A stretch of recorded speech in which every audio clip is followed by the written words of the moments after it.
Hola, ¿cómo están? Estamos en junio del 2024 y si hablo de Madonna, ¿cómo no voy a hacer un video acerca de la importancia de el mes del orgullo, la comunidad LGBTIQ+, y Madonna? Eh, Madonna desde que es reconocida desde los años 80 y por 4 décadas ha sido una gran ayuda, diría yo, para la visibilidad de la comunidad LGBT. Creo que sus aportes han sido de los más importantes por años tras años, junto con otras personas y celebridades como Elizabeth Taylor, eh, Lady Di en su momento también, cuando la epidemia del VIH en los 80s estaba en la cúspide. Pero siempre Madonna ha sido la que ha estado ahí, siempre ha sido el referente, siempre es la que ha abogado, diría yo, por nosotros. Y lo que quise hacer fue como un consolidado de las distintas ocasiones en las cuales ella ha hablado al respecto, que son muchas, y están todas mezcladas. Están mezcladas la década de los 80, de los 90, las de los 2000, las de los 2000, las de los 2010, las de los 2020 también, y ver cómo su activismo siempre está ahí y está manifestado en distintas maneras, en entrevistas, en conciertos, en películas, en discursos, en un sinfín de oportunidades. Y yo creo que para muchos, para muchas y para muchos, eh, hay ciertos hitos los cuales nos hacen recordar en qué momento nos sentimos apoyados o visibilizados como comunidad. Y yo siempre pongo el ejemplo de Truth or Dare, o A la cama con Madonna, como se llamaba en Latinoamérica, que la primera vez que yo vi a dos hombres besándose fue en esa película. Y ahora al hacer este compendio y empezar a levantar toda la información de entrevistas donde ella ha hablado al respecto, en donde se ve la misma película, me recuerda la importancia del impacto y que no solamente eso me tocó a mí, sino a muchas personas más de la comunidad cuando vieron esa película y vieron que esto era normal, que esto no era un pecado, que no te ibas a quemar en el infierno, que no estaba mal. Y no solo eso, ver su incansable apoyo eh, y activismo en cuanto a la epidemia del VIH, y que lo hemos visto hasta hace nada en el Celebration Tour cuando canta Live to Tell. Creo que es uno de los momentos más altos e importantes de ese activismo de Madonna junto con la comunidad LGBTIQ+. Madonna es lo que es gracias a la comunidad LGBTIQ+. En este momento, creo, si no me equivoco, el sábado va a estar en Nueva York en el Pride. Todos los rumores dicen que va a ser jurado en un ballroom, en un festival que creo que se llama Ladyland. Yo justo voy a estar, pero voy a estar a 4 horas, voy a estar en Boston, que voy a ir ahí a unos conciertos. Estaba viendo si es que de alguna forma bajaba e iba para allá, pero creo que ya es mucho y creo que ya es suficiente Madonna por este año. Eh, pero sí, cómo no hacer este video. Eh, y, y es emocionante, realmente es emocionante ver esto. Como les digo, esto es un remix, es un mix and match, está todo mezclado. Espero que les guste, quedó larguísimo, pero pues es parte de todo lo que ella ha hecho por nosotros, por nosotras, por nosotres. Y espero que les guste y que comenten también si es que hay alguna entrevista o alguna otra ocasión en la cual ella haya hablado de esto y lo quieran comentar también. Así que nada, gracias por estar ahí y míralos. Now, what sort of things make me angry? Oh, racism, sexism, bigotry, homophobia, ignorance. Beginning with your songs and all the videos and everything, it seems like you're sort of angry against something. Yeah, that's part of it. Anger fuels a lot of what I do. I'm angry about the sexism in this world. I'm angry about racism. I'm angry about homophobia. I'm angry about the injustices of life, and so I write about them. I see. And I challenge people's ideas about them. Anger fuels a lot of what I do. I'm angry about the sexism in this world. I'm angry about racism. I'm angry about homophobia. I'm angry about the injustices of life. I'm aware of sexism, I'm aware of racism, I'm aware of homophobia, I'm aware of all of these things. Yeah. When I started out, I didn't go, okay, these are all these things, these subjects. It's just that I want to tackle, that I want to attack head on, that I want to try and make a change about. But that's sort of the way my life's gone, and it's almost it's a responsibility that sort of fell on my lap that I actually welcome. Yeah. What I think to be a big problem in the United States, and that's homophobia. I mean, that's there's a real big section in the movie devoted to that. Yes, and you know that some people are going to find, your fans will love the film, I think, but some people are going to find sections of it offensive. Well, that's their problem, though. You don't care? No, of course not, because, see, these things exist in life. I'm only presenting life to people, you know? I am not presenting anything that probably they're not exposed to, you know, in everyday life, but maybe they don't want to deal with it. You know, if you keep putting something in somebody's face, eventually, you know, maybe they can come to terms with it. I don't know about you, but I can't take this shit anymore. There's a vignette in the film which shows a gay pride parade in New York, and has Queer Nation is in there. I wonder if you're aware of the group in New York that is now putting out posters that say absolutely queer, and they'll have a picture of a very hot young actress or a very well-known TV. Outing. Yeah. Yes. What do you think of that practice? I think it's a tough one, you know. I think, you know, it's an explosive issue, really, you know. On the one hand, I can see their point of view, the people that want to out people, and saying, you know, if people in powerful positions would come out and say they were gay, then the masses, or the people that don't understand, or the people that have prejudice against homosexuals and gay lifestyles or whatever, would see, you know, would get rid of their stereotypes that gay people are, you know, perverts or whatever, you know. If you know, a handful of powerful people would just have the courage to come forth, I think that's their point, you know, and saying, but on the other hand, that the other side of the argument is, you know, I'll come out when I'm ready to come out, or I'll say my sexuality or my sexual preference is nobody's business, you know. I mean, there's two sides of the story. I think that dominates the argument, though, doesn't it? I mean, people have a right to say what they want when they want to say it. Madonna called me out of the blue. We had never met. I just all of a sudden get a call saying, it's Madonna, and I just want to say that I'm behind you, I'm with you, I support you. And one thing you said to me is, things come to you when you let go and you don't care and need the validation anymore. Because before you come out, when you're closeted, you really need people to love you, and you're so scared if you come out, no one will love you anymore. It's unfortunate that saying somebody's gay is such a frightening thing in the world today, that it's such a frightening concept, you know. No doubt, to some extent, because of AIDS, I would imagine. Absolutely, right? Because of AIDS, yeah. When I made the film Truth or Dare, I had no idea I was going to... Seriously. I had no idea it was going to inspire so many gay men to, A, give blowjobs to Evian bottles, or B, just have the courage to come out. Yes. And be free and take a stand and say, this is who I am. Like it or not, okay? Slam, Truth or Dare. Dare. Woo! French, kiss, Gabriel. Okay. He's up and he's ready. Look out. They want this. They want this. Gang and the way Grab the hand. Yes. Get it done. Get the job done. God damn it. Oh my God. I'm getting a hard on, okay?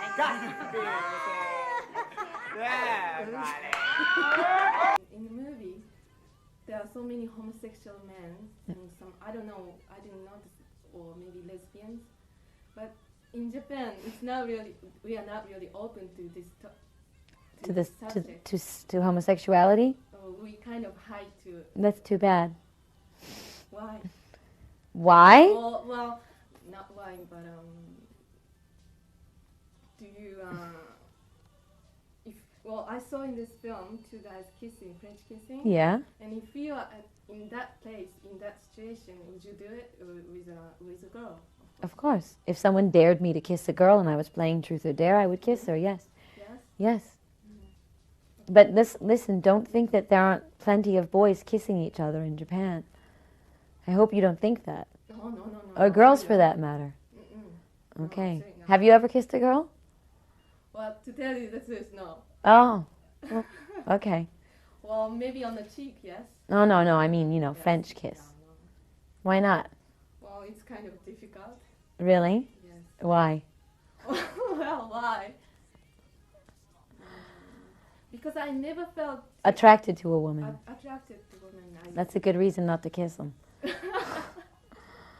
I think two men kissing will probably gross a lot of people out in mid-America. I'm happy to be the instigator of that gross out. When I look back and watch that film, I am horrified by my brattiness. But I'm also proud that it gave so many people hope. It seems like you're sort of trying to break all the taboos in life. And where does all the power come from? What are you challenging on? That you just said it. I'm challenging the taboos. People's sexual taboos. It's all right to have sexual fantasies. That it's all right to play with them, to talk about them. That it's all right, that there's nothing wrong with you if you're attracted to darker things. That you know. And also to have a sense of humor about it, because most of the writing in the book is very tongue-in-cheek and meant to be taken that way. And actually to take the wind out of like the dark, naughty nature of sexuality and to make fun of how society like pushes it in a closet and makes everyone feel a sense of shame about it.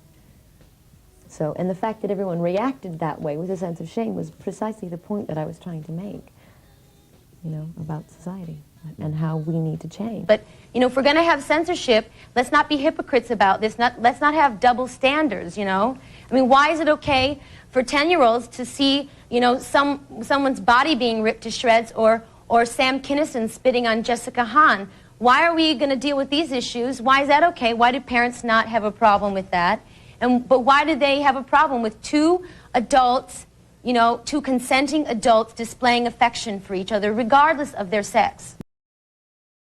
Why do you think that everyone seems to love speculating about two women having sex, but the idea of two men having sex is still such an abhorrent idea to so many people? Well, I think it's mostly abhorrent to straight men who are afraid of their own homosexuality. I don't think it really grosses out any women, not any women I know. And I think that two men having sex is erotic. I'm very intrigued by bisexuality and homosexuality. That doesn't mean that I necessarily experience it. And I don't think it's relevant. And if people say, oh, she sleeps with women, I don't bother to deny it because I don't think it matters. It's really, who cares? I mean, I don't think there's anything wrong with it, so I'm not going to go around going, oh God, that's not true, that's not true. Have you ever wanted to be gay? No, I want to be who I am, and I have feelings, I've had feelings towards other women that were sexual. I've been sexually attracted to other women, and I suppose you would say that that's feeling gay, I don't know. And that feels fine, but I think ultimately I'm very attracted to men, so. And I don't sit here and go, oh, I wish that I was a lesbian, or I wish I was a gay man. I wish to be who I am. I think you have to define your own parameters if you do not live a conventional lifestyle, period, whether you're straight or gay or what. And I never think about labels, you know, like, I never think, oh, I'm attracted to this, so that makes me this. That's a waste of time. That's what society needs to do all the time to feel safe. Do you think that homosexuals should be allowed to adopt children? Absolutely. Yeah? Oh, yeah. For sure. For sure. You know, I think if people start to be more open and accepting of families that are different, then to me, I mean, that's one of the great things about doing this film. In addition to, as an actress, it was a different thing for me to do, but just, you know, socially and culturally what, you know, what this movie could mean. If people really allow themselves to watch the film and be open about it, you know, then if it changes a few people's minds about being more open and tolerant, then that's a good thing. Do you think in generations to come, relationships like Robert's and Abby's are going to be more accepted? Absolutely, I do. Happy New Year. What makes a family is not necessarily what we've been brought up to believe. We all have to be more open and accepting of families that are different. I think that, once again, that's more hypocrisy from the George Bush administration. I think that family values should really ultimately mean the family of man, of humanity. And if you're going to embrace the family of man, that means that you have to say, okay, there's nothing wrong with you if you're gay. There's nothing wrong with you if you're a woman and you want to have a job. There's nothing wrong if you want to have an abortion. I mean, George Bush doesn't believe in freedom of choice. And so what values do you teach your children when you say only certain things are okay? You know, when you teach them to discriminate against certain things. That's not family value. Family value is embracing everyone regardless of their beliefs, their religion, their sexual preference, their color, whatever. And I don't think that he really stands for that. The kind of prejudice that say, for instance, the gay community has to deal with. I think that minorities needed somebody who's popular that people looked up to step forward and say, this is okay. It's okay to feel this way. It's okay to be this way. It's okay to have sexual fantasies. It's okay to be gay. It's okay to be bisexual. It's okay to be all of these things, because when we are constantly told to be ashamed of our feelings, then everyone's living a lie, and this feeling manifests itself in very unhealthy ways, and I don't think that's good. I think that gays need to have more role models, people who are in powerful positions coming out and saying, I'm gay. I think that would be very helpful. People do have the right to say what they want to say. It's unfortunate that there aren't more outspoken people on gay rights, you know, that are in powerful positions. Yeah. You know, that's the unfortunate aspect of it. The first gay man I ever met was named Christopher Flynn. He took me to my first gay club in downtown Detroit. That evening changed my life. For the first time, I saw men kissing men, girls dressed like boys, boys wearing hot pants, insane and incredible dancing, and a kind of freedom and joy and happiness that I had never seen before. I was incredibly lonely as a child, as a teenager, and I have to say I never felt like I fit in at school.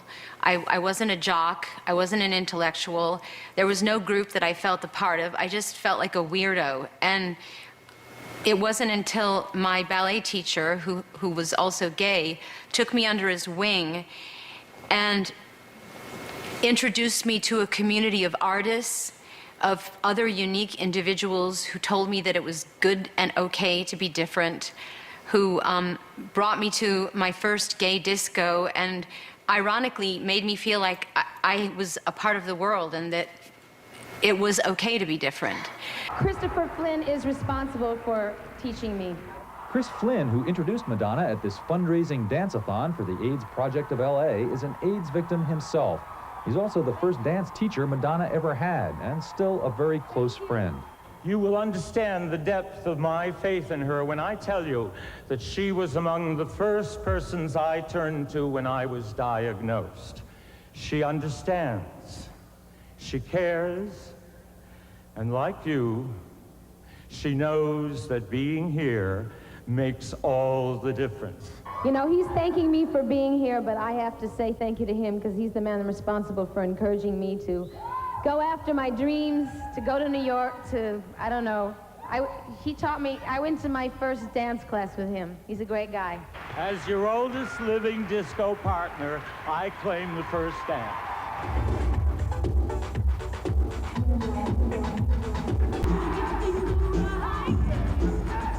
The first person who embraced me and gave me the courage to believe in myself and to be unafraid and to follow my dreams was a gay man. And I remember the pandemonium and the fear and people trying all kinds of drugs that didn't work. And doing my own drug runs to Mexico for my friends to buy experimental medicines that were supposed to help cure, but ended up killing them even faster. And a lot of activist groups were forming, but everybody was fighting amongst each other, and research was not going fast enough. And after I lost my best friend and roommate, Martin Burgoyne, and then Keith Haring, happy birthday, Keith, I decided to take up the bullhorn and really fight back. I started to do, well, what some people perceive to be outrageous things. I went to St. Vincent's Hospital. I heard there was a whole ward of men and women dying of AIDS. When I arrived, I felt like I had entered a concentration camp. Emaciated bodies in every bed, and all these people who had been abandoned by their families and their friends and their loved ones. I decided to defy the universe and get into every bed and put my arms around as many humans as I could and make them feel loved and human. I came home smelling like shit and vomit and death and defiance. I came home smelling like gratitude. In the mid-'80s, she was a model at an early AIDS benefit fashion show. In 1987, she held pop music's first big AIDS benefit show at New York's Madison Square Garden. She's shaken her booty at AIDS dance-a-thons, and on her last tour, she held another benefit after her friend, artist Keith Haring, died of AIDS. Now, I am not HIV positive, but what if I were? I would be more afraid of how society would treat me for having the disease than the actual disease itself. It occurred to me rather recently that what's even bigger than the AIDS epidemic, what's even more frightening, is the fear that this plague has given birth to. What they're facing is real. And if we can learn to deal with real, and we can learn to deal with our fears, then I'm hopeful that we can conquer this disease. Many people think you can tell if someone has AIDS just by looking at them, but they're wrong. A person can have AIDS for a long time without showing any symptoms.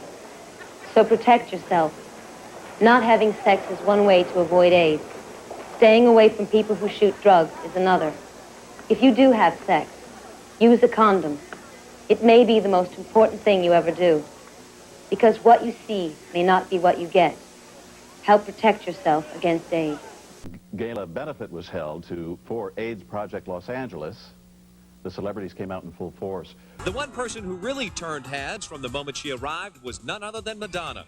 She's now about 6 months pregnant, but that didn't stop her from participating in the fundraising show for AIDS Project Los Angeles. Please, please, from the bottom of my heart, stop sending baby gifts to my home. There's no room. I'm here to say that anyone with a conscience has a responsibility to themselves and to the rest of humanity to not be lulled into this sort of complacency. There is no cure for AIDS. There is no cure for AIDS. There is no cure for AIDS. What do you do if you have AIDS? What would I do if I had AIDS? I would probably do everything I could to live a long and healthy life. What do you think about the real world now, the problems? Well, it's sort of a strange question because the real world consists of everything, good and bad. There are good things that triumphs and there are tragedies in life. So AIDS is part of it. If you're asking me what I think of AIDS, I hope and pray that we find a cure for it because it's killing all of my friends. Today, too many people shun those with AIDS. People with AIDS are often victims of discrimination and even violence. Putting that kind of stigma on people is wrong. This is the 21st century. There's no excuse for failing to treat those who are sick. And there's no excuse for treating people badly who have AIDS. The choice is ours to make. Let's be smart and let's be compassionate. And remember, it's never too late to do the right thing. 10 years ago, I attended the first Los Angeles AIDS Dance-a-thon, and I'm here this morning for the same reason I was then. AIDS remains a deadly disease that kills people. The crisis continues and it demands everyone's sustained and active support. And since Washington, D.C. has focused their attention elsewhere lately, bills sit in Congress that should be passed that could fund the necessary education to kids who still don't know about AIDS prevention. And can someone please tell me why Kenneth Starr gets $45 million for a ludicrous investigation and they cannot fund one needle exchange program? There's something wrong with this picture. If only we could get Congress to pay attention to more important things. I also want to point out that today is World AIDS Day. Yes. And it's important to remember that we still haven't found a cure for AIDS, but we have found a way to keep people alive and healthy. And that is because so many amazing people for more than 3 decades have been doing amazing work to make that magic happen. Yes. And I want to, please bear with me because I feel like I should acknowledge not only the dearest, greatest, most amazing and lovely friends of mine who died of AIDS so many years ago, who still do, the entire family of my adopted son died of AIDS. It's just recently, it's not a disease that has gone away, and we need to remember that. So let's give a big thanks to people who continue to fight to find a cure for this disease. And let's acknowledge all the people who have passed, who have fought to raise awareness. We shall overcome one day. Thank you. Well, I'm very honored to receive this award. In the back of my mind, I feel that I don't really deserve it. In fact, I feel a little guilty because it's very easy to It's very easy to lend your name to a celebrity fundraiser if you're famous. And it's very easy to donate money to AIDS research if you're rich. What isn't easy is changing the way that people think. While the AIDS epidemic is wreaking havoc on this planet, it's also released a wave of homophobia that is truly frightening.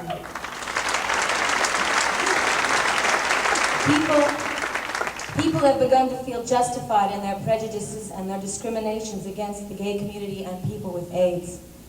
And it takes a lot of courage these days to come out and say, I'm gay, but it takes a fucking warrior to come out and say, I have AIDS.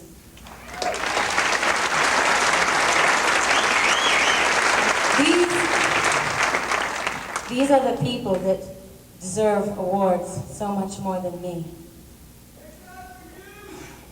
So, to the handful of people that I have known and loved dearly that have died of AIDS, to the thousands I have heard about, and to the millions I will never know, I share this award with you. You are my heroes. Thank you. Including Madonna, Stacey Q, and Steve Bronski. Music was both live and recorded on what's billed as the largest wooden dance floor west of the Mississippi. Disc jockeys from 5 LA nightclubs donated their services. Dancers donated at least $75 each, with all proceeds going to AIDS Project Los Angeles. In addition to research, they'll use the money for counseling, housing, food, and in-home health care.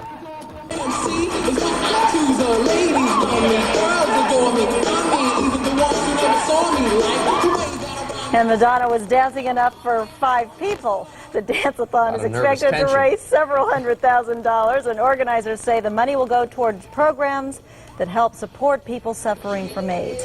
A good cause and lots of fun, especially because that's the Shrine Auditorium, which has the largest wooden dance floor west of the Mississippi, and I would say they needed that dance floor too. Madonna is coming to the rescue. She's putting on her running shoes to help youngsters who cannot help themselves. Madonna signed up for Care Sport Aid 88, a 5-kilometer race that will be happening in cities around the world next month. It's a benefit to raise money for sick or starving children. Madonna gets a T-shirt, as all the other runners will also get. Saving a child from starvation or the measles is possible. Care makes it possible, and all you need is a pair of running shoes.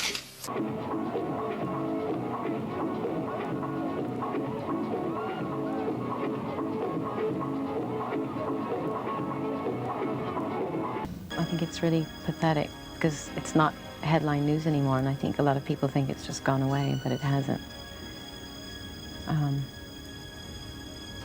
And I think what's really happening is that, you know, that straight community isn't taking responsibility for it, because that's really where it's spreading.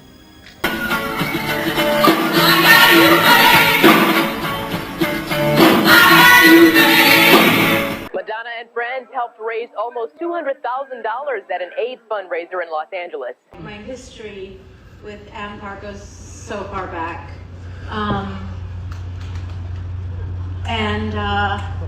I'll try to be as unemotional as possible about a subject that has affected people's lives, mine included, for so many decades. It's kind of astonishing that we're still here talking about raising money and awareness for a disease that should have been obliterated decades ago. For the past 40 years, I have fought for and lost countless friends to the AIDS epidemic. And I'm so relieved to see future generations of artists continue to raise awareness to help find a cure and support those currently living with AIDS. This is so sad. Last year, and this is important, last year, a staggering 1.5 million people were infected with HIV. And can you imagine 160,000 of those people are under the age of 15. Think about it. We're living in a pandemic, right? And it's very serious. But think about this pandemic. It's still not over. A high-profile material girl has toned down her oath. Here she is, grungy and gown at a charity event in San Francisco. The third annual AIDS Dance-a-thon, sponsored by the local chapter of GMHC, the Gay Men's Health Crisis. Madonna, a longtime AIDS activist, was among the charity revelers once again this year. Where am I? Thank you for showing your support. I love you. To face the truth that AIDS is not a gay disease. It's a human disease. I walked out into my courtyard, and my courtyard was filled with news crews and paparazzi, and flashes were going off, and microphones were being stuck in my face, and reporters were asking me how it felt to be diagnosed with HIV, and how it felt to have AIDS. And suddenly, everything clicked into place.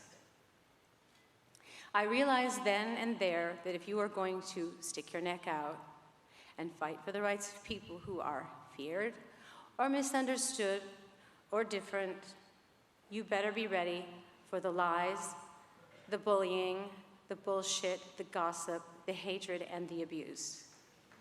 I decided to investigate for myself, and I ended up going on the journey of a lifetime. In the last 2 years, I have witnessed unbearable suffering and loss, but I have also witnessed the resiliency of the human spirit. I believe, and I hope you do too, that we can defeat AIDS. We can do it if we do it together. The networks won't even play ads on TV that are about condoms, about birth control, about practicing safe sex. We're pretending like we don't have a lot of teenagers that are having sex in the world right now. Why are we, why are we subjecting ourselves to this kind of ignorance? Look, I'll tell you what their answer is going to be to you. They're going to say, you know what, we really are concerned about these issues, and we really are concerned that our children understand them, but quite frankly, it is our job to instruct our children, and we don't want you on television in the kinds of ways that you're on television, giving those images to our children. Thanks anyway. Well, guess what? They're not doing their job, because the teenage pregnancies in this country have reached, a highest high. I mean, we have sophomores in high school who are having their second babies already, okay? And the rate of AIDS is raising in the heterosexual community at a really frightening rate, okay? So why is that? These parents are not doing their jobs. Madonna was inspired to do the fundraiser when a close friend died of AIDS last year. It was her way of fighting back the disease with money and information. You know, AIDS is a powerful and mysterious disease that continues to elude us, but we are more powerful because we can stop it from spreading any further by educating ourselves and finding out the facts. The facts, in the form of a comic book, were handed out free to all concert goers.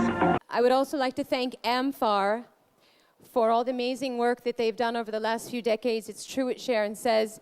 If it weren't for all the research that they've done, we wouldn't have the life-saving drugs, many and most of the life-saving drugs that we have that keep people alive who are HIV positive. So thank you, AMFAR. And I think that the message that Bush is giving everybody is that AIDS is a gay disease, and that there's something wrong with you if you're gay. And I totally disagree with that, and I think for that reason he's sort of setting everything back. The premieres for this movie are going to be AIDS benefits, I gather, are they not? And you continue trying to do something. Did you read up on that? Do you try and keep up with what's going on medically with AIDS? Yeah, I try to. Obviously, I mean, it used to be in the newspapers all the time. Now it's not like front page stories anymore. Yeah, but I get literature from Matilda Krim and you know, APLA and AMFAR and stuff, as far as, you know, recent developments in experimental medications and stuff like that. This next song I wrote about two very dear friends of mine who died of AIDS. And though you don't know my friends, I'm sure that each and every one of you tonight knows someone or will know someone who is suffering from AIDS. The greatest tragedy of the 20th century.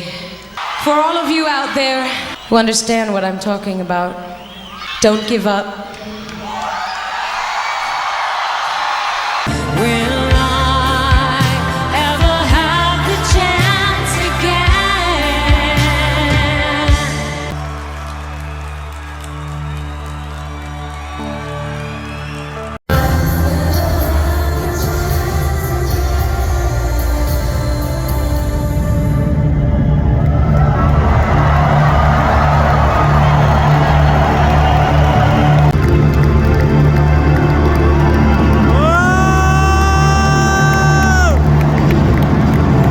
So 14 years ago, I heard about an AIDS epidemic in Malawi, a country in sub-Saharan Africa that I'd never heard of before, embarrassingly, a country that had left over 1 million children orphaned by AIDS.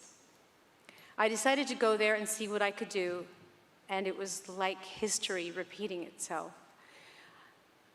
Hospital wards filled with emaciated, dying people laying in hallways and under beds, abandoned children wandering the streets everywhere, orphanages overflowing, no medicine, no education about what was happening, and no one talking about prevention. Eventually, I made a documentary called I Am Because We Are, wanting to share this journey. I decided to make this film because I was made aware of the over 1 million children who've been orphaned by AIDS. I felt like this was a story that the world needed to hear, so I made a film.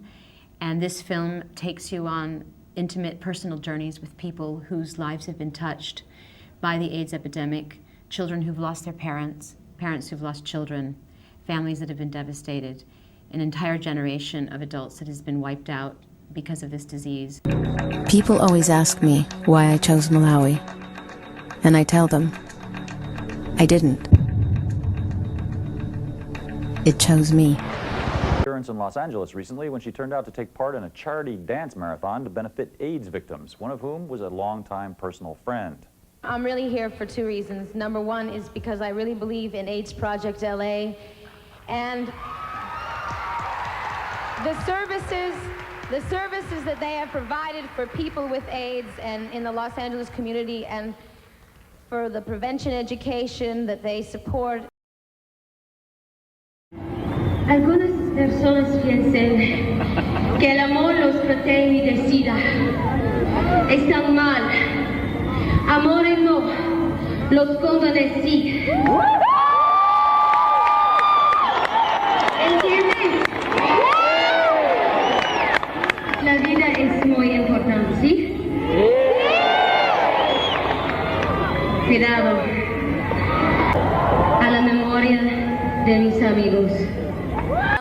after that, my beloved ballet teacher, Christopher Flynn, died of AIDS. And somewhere in all of that craziness, I became a creamy, smooth pop icon goddess. I decided to use my fame to make even more noise, to fight for more research and more money and more awareness and more compassion and provoke and make trouble, because that's what I do best.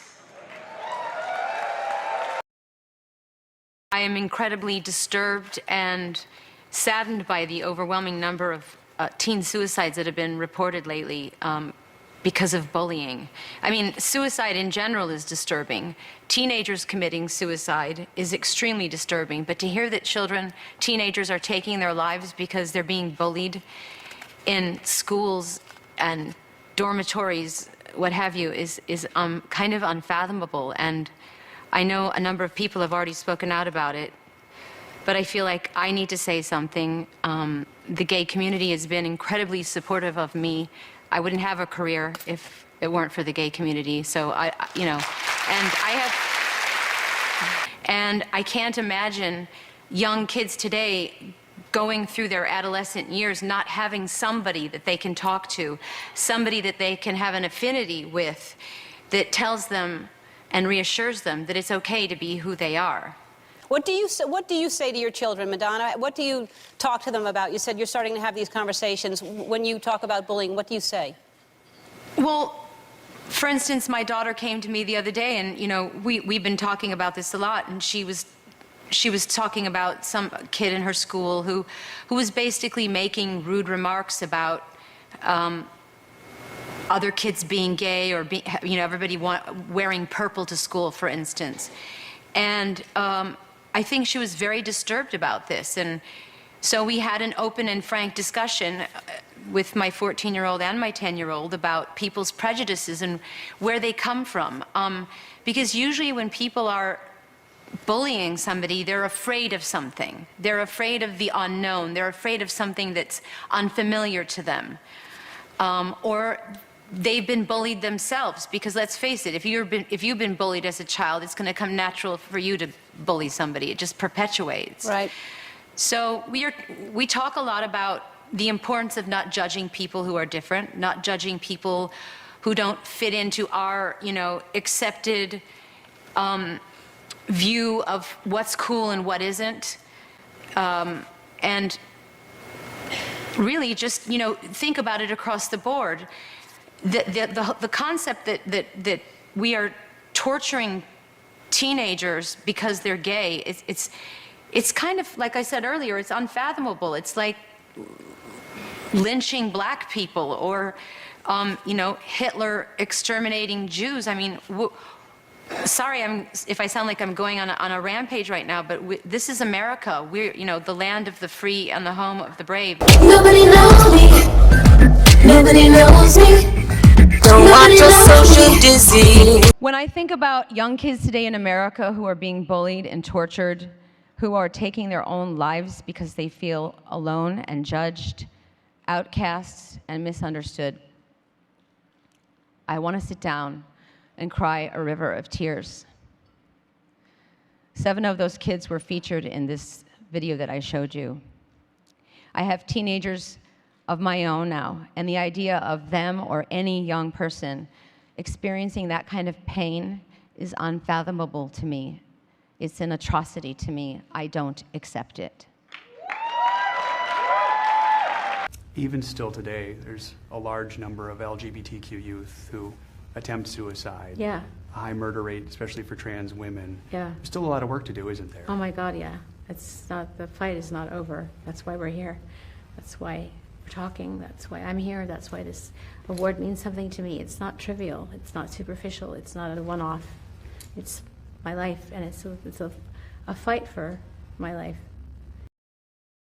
One had to examine what was going on in Iran, and it's frightening what's going on in Iran. A large part of my fan base is gay, and it's a crime punishable by death to be gay in Iran. And so that was something that was going through my mind, and what can I do about this? Do you have fans in Iran that have Yes. reached out to you? Yes, What's I that do. like? Do engage with them?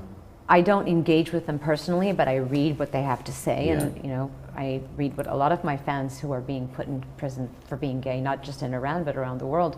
It breaks my heart, and you know, the idea that a person would be killed for who they love is it's something I can't. I could start crying if I think about it. So let's not go down that road.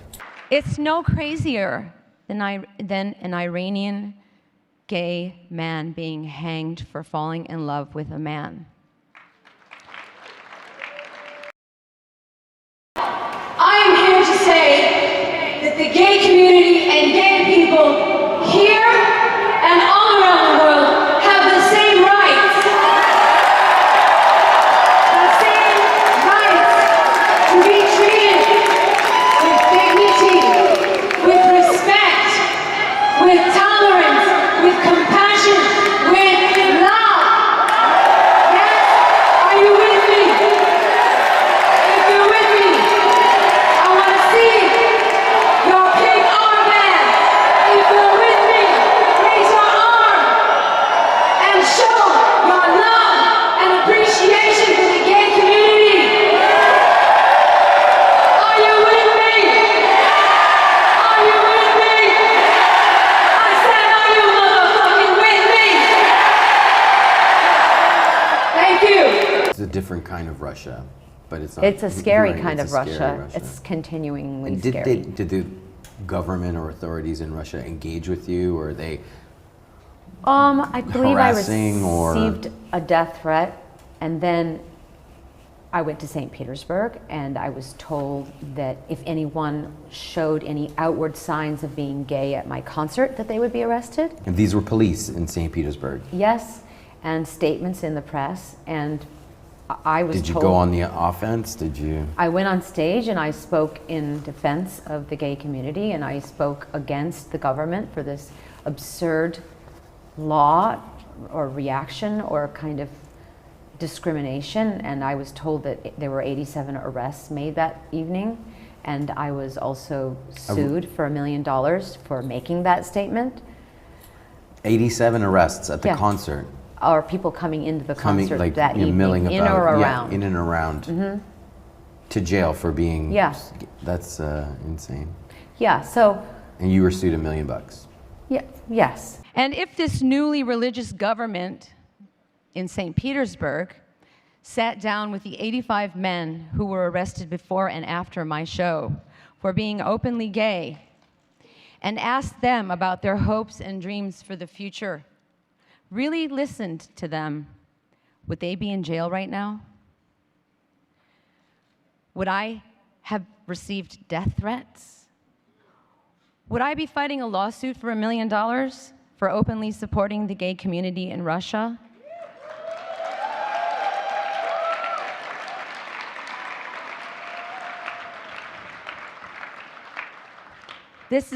I'm not tooting my own horn here. This is, you have to try and comprehend this because it's so absurd. All in the name of God. We want to fight for the right to be free, to be who we are. Yes? Yes. It's a very strange time in the world. I'm traveling around the world and I feel it in the air. I feel that people are becoming more and more afraid of people who are different. People are becoming more and more intolerant, okay? It's a very scary time, but we can make a difference. We can change this. We have the power. Yes, and we don't have to do it with violence. We just have to do it with love.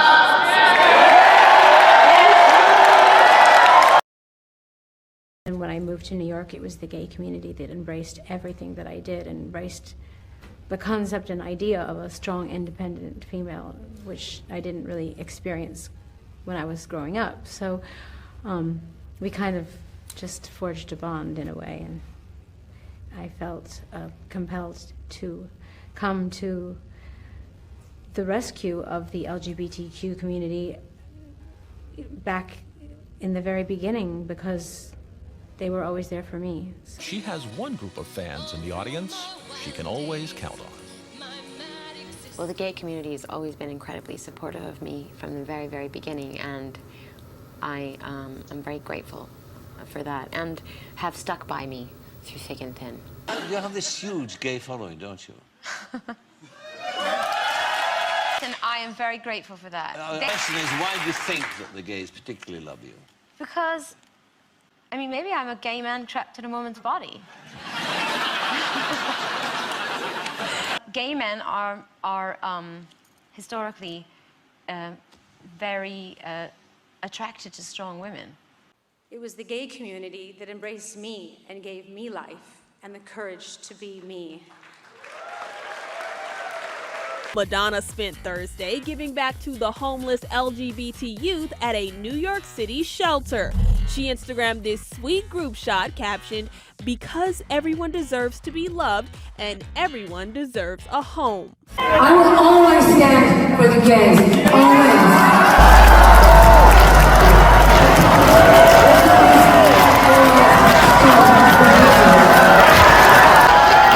I stand here proudly at the place where Pride began. You brought in this new year, New Year's Eve at Stonewall. Yeah. And this is the 50th anniversary this year of the Stonewall riots. Yeah. That was important to you, wasn't it? Very, very important. Why is it, what do you want people to think about when we remember what happened at Stonewall? I want people to think about how far we've come and how it hasn't, you know, I know we've taken a lot of steps back and a lot of things that we fought for and achieved in the last couple of years seems like things are being taken away from us, but I think it's important for people to remember that there was a time when, being gay was a dangerous thing in America, and back in those days, and you could be arrested, beaten, tortured, abused, killed even. And even for my friend Christopher Flynn, who was, my first, the first person that I knew was gay that I ever met, and growing up in Michigan, I think about how difficult life must have been for him growing up,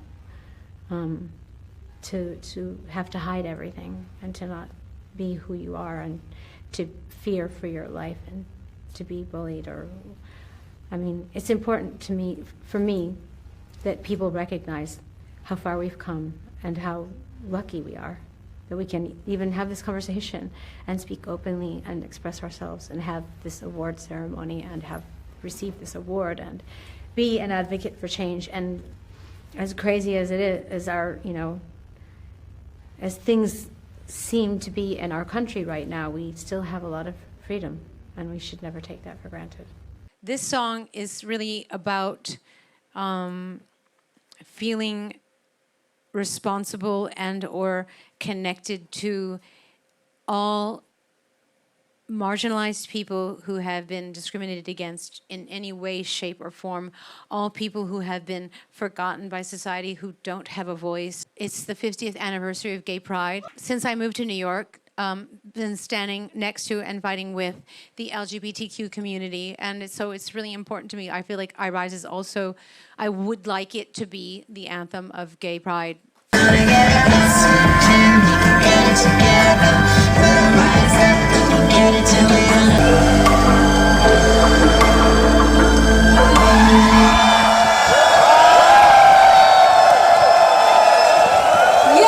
Pride 50th anniversary, people! Never forget the Stonewall riots and those who bravely stood up and said, enough.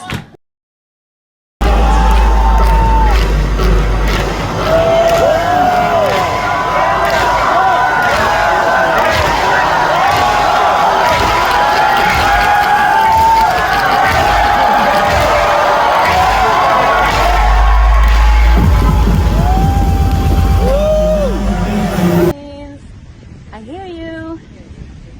I'll be on Pride Island, where I was born. Power to the people! Oh! beautiful people.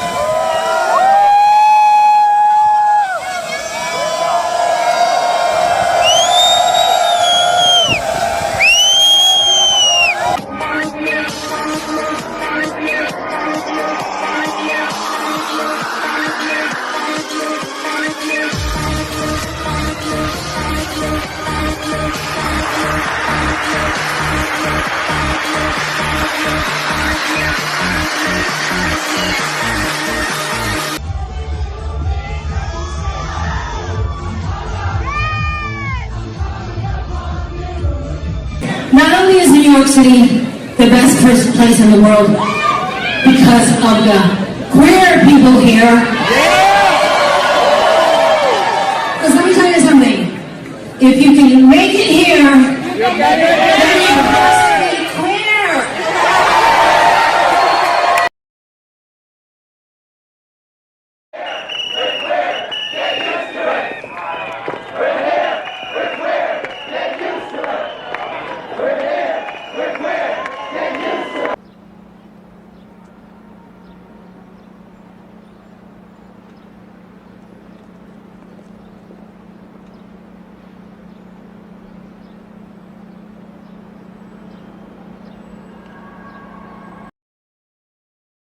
I would say that tonight's award is pretty meaningful because it's connected to so many meaningful events, and part of my history, a big part of my history, is intertwined with being an advocate for change.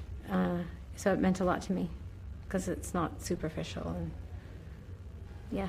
It was emotional for you, wasn't it? Yeah. I had to try and stop crying a few times. That's what I'm here for. Push the envelope. This is Madonna on a one-woman crusade to change the world, to change people's attitudes? Yeah, it is. Quite flatly, yes. Yeah. I mean, I'm not saying I'm going to, but maybe I'll start. Maybe I'll open the door. Somebody's got to do it, and you've got to start somewhere. To never give up hope. Yeah. To never give up. No matter what. Bueno, y en mi versión más youtuber que nunca, te voy a pedir que te suscribas y que le pongas campanita para que te lleguen las notificaciones si quieres seguir viendo videos. Otra vez, voy a hacerlo. No, pero déjalo ahí. Bueno, y en mi Bueno, en mi versión más extensa de youtuber... No, espérate. ¿Qué dije antes? No, ya voy a bajarlo. Porque sí.